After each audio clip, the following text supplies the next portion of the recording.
There is an island in the southern Pacific Ocean that routinely catches icebergs that break off from Antarctica. They are sometimes as big as the island itself. These icebergs are not the only visitors to the island, though.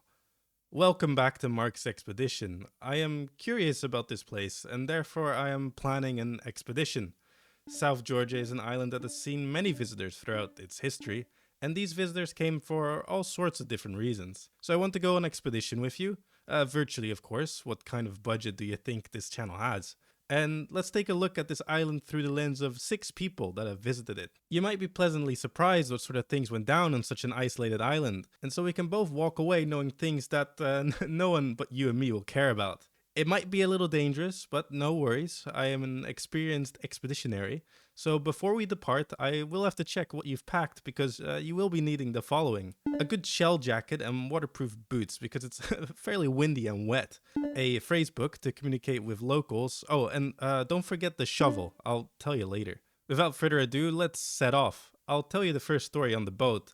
Yes, we'll go by ship because there's no airstrip in South Georgia. The first story is about the first person that discovered the island. This is Anthony de la Roche. He was an English explorer who set off in 1674 with 2 ships bound for Spanish America to trade. By April of the next year, La Roche would round Cape Horn, only to be pushed back by the strong winds and currents. This had pushed him back so far east that on the horizon they would spot the towering snow-capped mountains of an uncharted land. South Georgia entered the known world as a mystery. La Roche only found it by accident. The wind had taken him there. The 2 ships were battered and bruised, and so they took refuge in one of the southern bays to work on repairs. The mountains of South Georgia must have inspired terror as La Roche never went on land. These mountains are exceedingly prominent, with a tall central ridge covered in snow and ice. The highest point, Mount Paget, sharply rises up to almost 3,000 meters. La Roche named this mysterious island after himself, as was fashionable amongst explorers, and they quickly set off again. La Roche's island would show up on some, but not all maps after the discovery. Look, I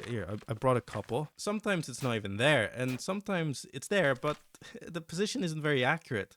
La Roche's calculations were off by so much to the point that it became disputed by future historians whether or not it was actually South Georgia that he had found.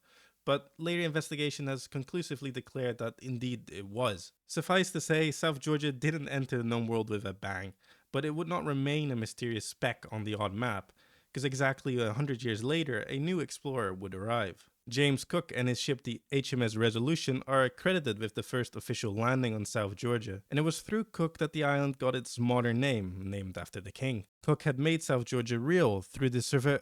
Are you okay? I hope you aren't feeling seasick.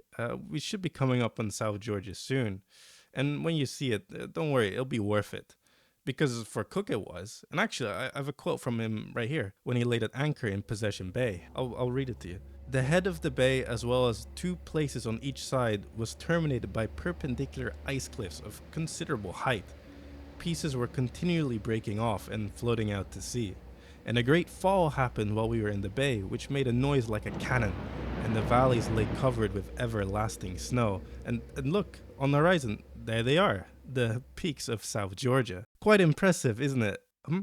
The red structures on the beach, I'll tell you in a minute. Let's get off the boat first. That cluster of buildings over there, you see that? That's King Edward Point.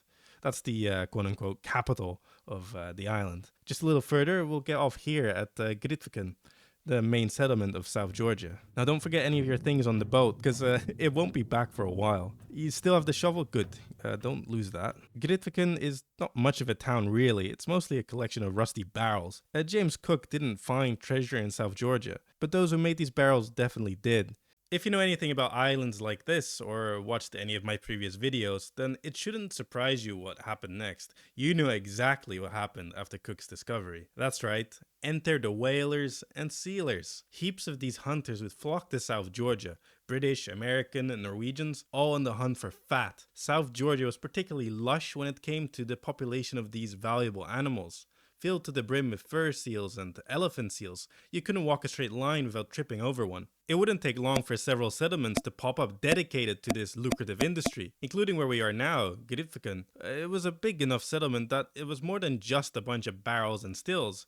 It became a proper town that even included a church, which is still around, and a cemetery that holds, besides the obvious bones of the deceased, a number of empty graves dedicated to whalers lost at sea. The industry was lucrative, but not sustainable, and not before long the seals of the island and later the whales in the ocean were hunted near extinction, and one by one these settlements would be abandoned and nothing more than rust remained. It is estimated that 176,000 whales have been killed in the waters of South Georgia until the industry collapsed. But before the harpoons fell silent and South Georgia slipped into quite a few lonely decades, a desperate knock came at its frozen door. To find who this knock belongs to, we first have to head to the cemetery. Let's wait until the cover of darkness though. Do you still have the shovel like I asked? Good.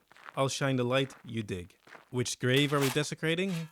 Here he is, Sir Ernest Henry Shackleton, one of the last great Antarctic explorers. Some even say his death was the end of the heroic age of Antarctic exploration. He arrived here in South Georgia on May the 7th in 1916, together with 5 companions in a makeshift ketch. Unfortunately for Shackleton, his ketch landed on the other side of the island during quite a heavy storm. For Shackleton, the sight of South Georgia must have been that of salvation and terror, as their arrival was met with the immediate danger of being smashed against the rocky shore of either South Georgia or the smaller Anankov Island. But fortunately, he was able to get safely onto land at King Haakon Bay. You might wonder to yourself, where did Shackleton come from and how did he end up here in these circumstances? Let me give you some context. 2 years prior, in 1914, the Imperial Trans-Antarctic expedition was underway to undertake the last great challenge of the South Pole. Although much of Antarctica was known by that point, no one had yet crossed it from one side to the other, and that is what this expedition set out to do. Shackleton was the organizer of this expedition, and through his guidance, all went well as they passed South Georgia with their ship, the Endurance, headed for Vassal Bay. The Endurance, however, became trapped in ice while traversing the Weddell Sea, and it never broke free. Crushed by ice, it slipped beneath the waves, stranding the crew on a frozen ocean. With 3 lifeboats and really no hope of rescue, they headed for the nearest land. 5 days of brutal seas later, they reached a desolate rock called Elephant Island.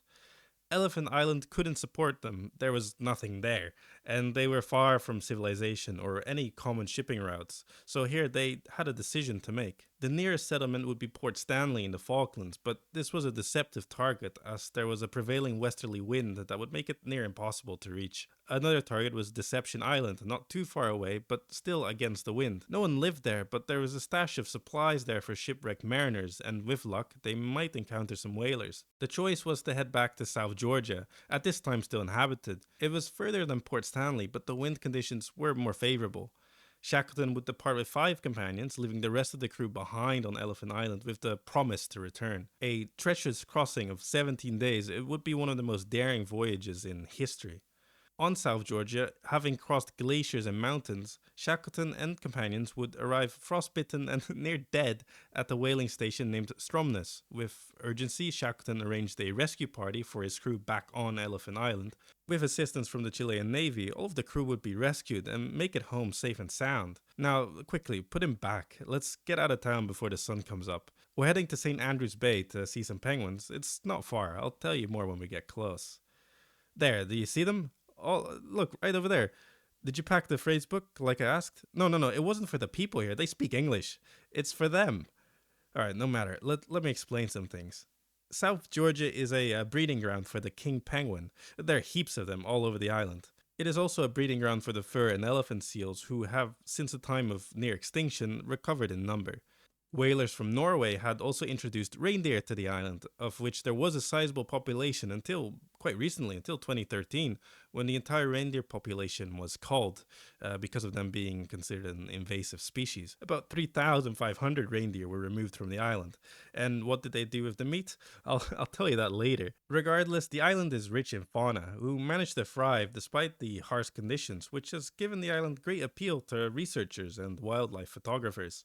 Which brings us to here, St. Andrews Bay. Have you ever heard of Cindy Buxton? Well, she's a well known British wildlife filmmaker, and she would head to South Georgia on a filming expedition with her assistant, Annie Price, in March of 1982, and would stay, well, right over there. Now, they weren't the first to come here to film wildlife, and they weren't the last, but what makes their stay notable was a series of unrelated events going down just 50 kilometers away at Leaf Harbor. At Leaf Harbor, Argentinian Marines had landed under disguise of scrap workers contracted to remove the remains of the old whaling station there, and they had just planted the Argentinian flag. The BAS, that's the British Antarctic Survey, was present on the island at the time, and they noticed these activities, informing the governor of the Falklands about them. A short attempt at diplomacy was attempted by the British Embassy in Buenos Aires. Meanwhile, the HMS Endurance was launched from Stanley, carrying British Marines. A game of cat and mouse ensued between the Endurance and the Argentine Bahia Paraiso until April 2nd, when the Falklands were invaded.